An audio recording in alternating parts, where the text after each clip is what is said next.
कि गुजरात में विश्व की सबसे बड़ी लौह पुरुष की एक मूर्ति लगी है। उसे क्या बोलते हैं? Statue of. अब क्या होना चाहिए? दिल्ली में मेजर जनरल जीडी बख्शी की देखरेख में एक मुहिम चल रही है। हम 10-12 लोग उनके साथ खड़े हैं। उस मुहिम में मेरा इतना ही काम है कि मैं आप सबको तथ्य बताऊं बस।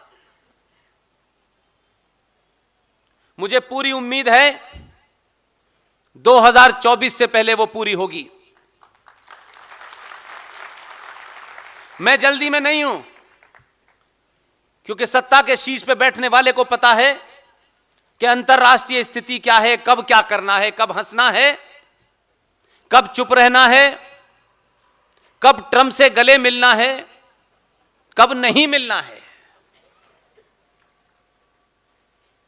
इसलिए मेरा और आपका काम, अगर सच में आप सनातन संस्कृति के मानने वाले हैं, अपने पुरुषार्थ को, अपनी आस्थाओं को, परंपराओं को बचाना चाहते हैं, अपने गौरवशाली इतिहास को जानना चाहते हैं, तो आप सत्ताओं के पीछे भागना बंद कर दीजिए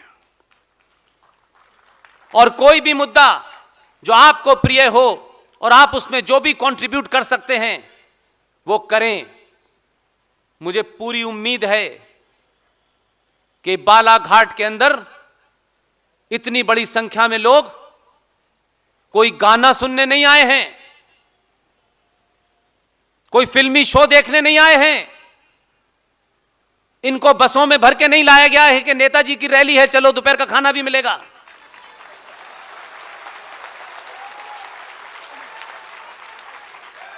आपकी मौजूदगी, ये हमारी माएं बहनें जो बैठी हुई हैं, ये खाली नहीं है। आप में से एक एक आदमी, आपके अंदर एक उथल पुथल है। आपको कुछ कुछ रोशनी नजर आने लगी है। इस रोशनी को आप धार देने के लिए यहां आए हैं। आप अपना भरोसा दिखाने आए हैं कि जो भी इस राष्ट्र के लिए खड़ा है, हम उसके साथ खड़े हैं। इसलिए अगर इतना बड़ा मंच नेताजी को मिल जाए तो 20 सूत्रीय कार्यक्रम ही गिनाते रहेंगे वो, और कुछ नहीं करेंगे। और आखिर में बात बात में कहेंगे कि जल्दी आने वाला हूं, अभी चुनाव की घोषणा हो रही है, टिकट मिल जाए फिर आता हूं। टिकट लेकर के जो लोग आपके पास आए, आप कसम खाएं अपने आप से, उस एमएलए और एमपी से, एक भी बात अपने स्वार्थ की मत करिएगा, एक भी बात मत करिएगा।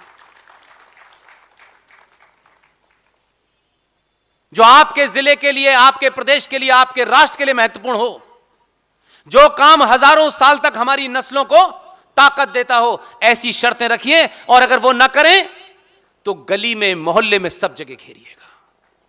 ये लड़ाई सबको लड़नी है। ये सिर्फ जीडी बख्शी और आरएसएन और सुशील पंडित की लड़ाई नहीं है। ये मेरी और तेरी लड़ाई, ये हम सबकी लड़ाई है। इसलिए मैं कहता हूं कि आज की युवा पीढ़ी किताबें पढ़े और उन किताबों में अपने मतलब की चीज ढूंढे। और जब आप वो किताबें पढ़ेंगे तो आपके अंदर एक गौरव की अनुभूति होगी। आपको सड़क चलता आदमी मूर्ख नहीं बताएगा और लोग आपसे कन्नी काटने लगेंगे। मैंने अपने जीवन में 5 चुनाव देखे। मैं पहली बार इस मंच से सबसे बोल चुका हूं, कई बार बोला हूं, रिपीट करना नहीं चाहता। हम किसी की तारीफ भी बड़ी नाप तोल के करते हैं। इतनी करें, इससे फायदा कितना होगा। चमचागिरी में अगर टिकट मिलना होगा तो हम मूर्ख को भी जो है कितना बड़ा विद्वान बना देते हैं।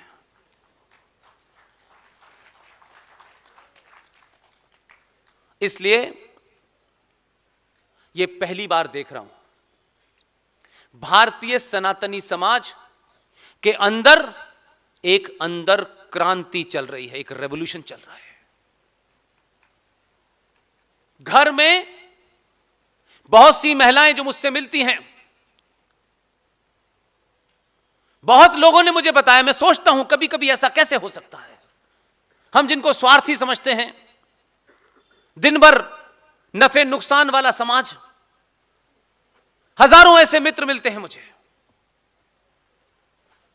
6-7 साल पहले मैंने सोचा भी नहीं था। हजारों ऐसी महिलाएं, बहुत संपन्न परिवार की महिलाएं, जो खाना बनाते में मेरी स्पीच सुनती हैं, जीडी बख्शी की सुनती हैं। मैं बार बार सोचता हूं कि ये 10-12 लोग पूरे देश में ऐसी क्या बात कह रहे हैं कि लोग ऑफिस जाते में कार में स्पीच सुन रहे हैं। इसलिए कि अब आपको दुनिया के बारे में ज्ञान हो गया कि जिन्हें आप बहुत महान समझ रहे थे, वो आपके चपरासी बनने लायक नहीं है। और दुनिया पहली बार समझ रही है कि आप अपने स्वार्थों से ऊपर उठ रहे हैं। इसलिए आज की युवा पीढ़ी सच जानने के लिए 1921 में टर्की के उस आंदोलन को जब भारत के गांधी जी ने समर्थन दिया, उनकी महामूर्खता के कारण केरल के अंदर एक जगह है मोपला, वहां हजारों हिंदुओं का कत्ल एक ही रात में हो गया। अब यह कहानी आपने बहुत लोगों से सुनी होगी, बहुत लोगों से सुनी, मैंने भी सुनी, लेकिन कोई बताता नहीं है, सिर्फ कहानी सुना देते हैं। ऐसा हुआ था।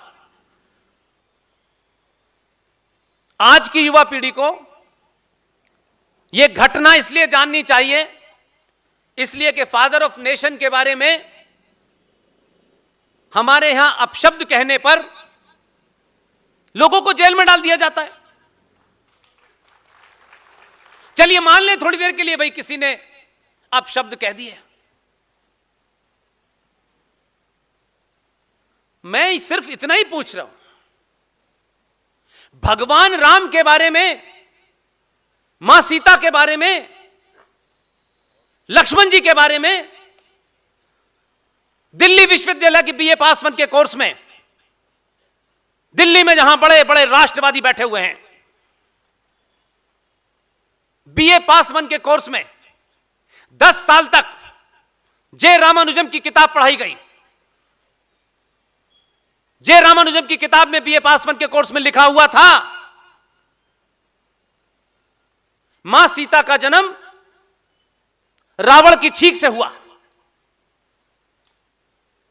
भगवान राम के भाई लक्ष्मण के सीता जी से अनैतिक संबंध थे। इस पे किसी को जेल हुई? ये किसी की आस्थाओं के ऊपर चोट नहीं दी। भगवान राम को गाली देना मजाक है, गांधी जी के बारे में अशब्द कहने पे आप जेल भेज देते हैं, यह पाखंड है।